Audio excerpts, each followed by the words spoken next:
Сайн байцгаана уу, би 2026 онд цэлэг төгсөгчөөр нэр дэвшиж байгаа 26 байнгын үслэн байна.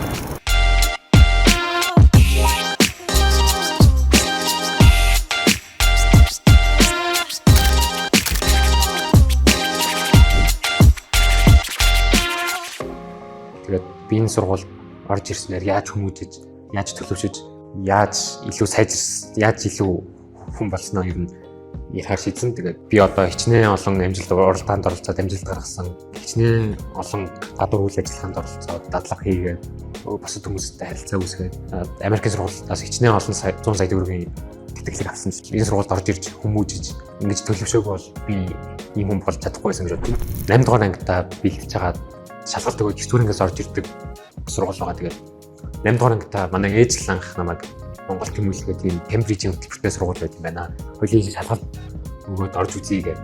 Би 1-р сургуулийн сонгоны ангид сурдаг усахгүй. Тэгээд намайг хичээл тарсны дараа дандаа мат бодуулаад мат олимпиад бэлдээ суучдаг байсан. Тэгээд би ер нь бас хичээлээ ерөөсөө огт хийдэггүй. Тэгээд 8 дугаар ангийн дүн математик тэгээд биологийн физикээс бусад хичээлээр амар муу гарч ирсэн баг. Одоо 1-р сургуульд 6 дугаар ангид орж ирэл карантинлаад нэг ангийнхаа хүүхдэд татнаас чадаагүй байж байгаа карантинлцэн 8 дугаар ангидаа ч гэсэн 1-р сургуулийнхаа хамт олонтойгоо би ерөөсөө ярьж чаддаггүй. Зүгээр хичээл дараад СИ ороход ангийн идэв хүүд тахад ингээд хөл салгаанаа зүгээр бараан хичээлгээд хөл салгаанаа байгаад идэв. Тийм сонио хөлтөлсөн байхгүй. Амар идэхгүй бусад хүүхдүүдтэйгээ бусад уяахан хүүхдүүдтэйгээ нэг ч найзлдаггүй.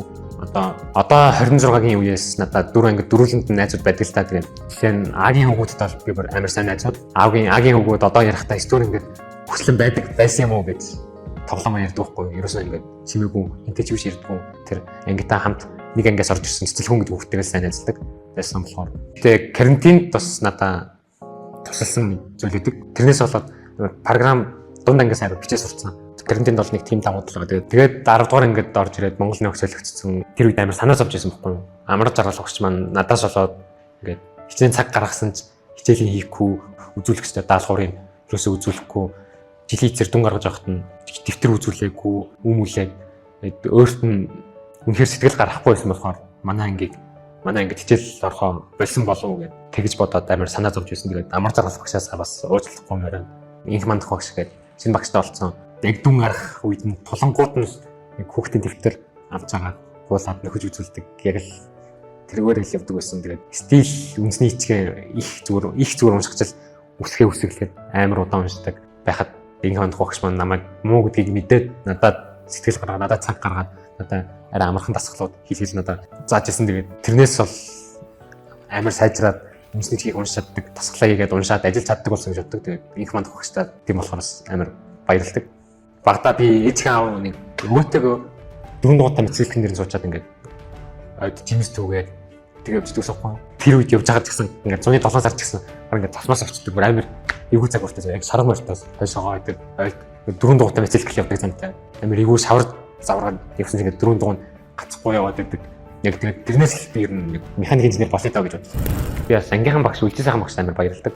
Бус ангийн хүмүүс манай үлжийн сайхан багш амар идэхгүй ангид орж ирдэг л гэж боддог үлээ. Гэхдээ яг цагаад болохоор манай багш маань ангийнхаа хүүхдтэй амар сэтгэл гаргаж чаддаг байхгүй юу. Тэгээд тэрнээс болоод би үлжийн сайхан багштай амар баярлалдаг. Би ариун жаргал багш маань намайг тэгээд хятад хэлэнд үнэхээр хайртай болгоод би тэр студентийнхаа зун би ийм хятад хэлний дугууланд явъя гэж хэлээд хятад хэлний дугууланд явж байсан байхгүй юу. Шээшээ ариун жаргал авах шээ.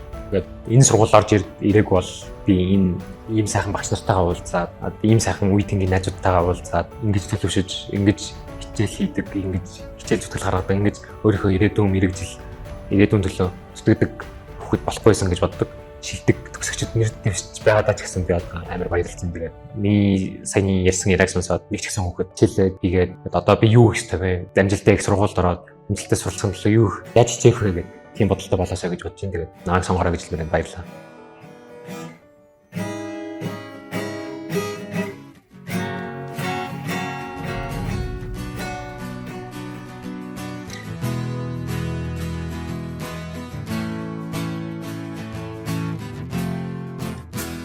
Сүлжийн цас анхны бороо зүрх сэтгэлд минь дурсамжуулдэ зургийн цог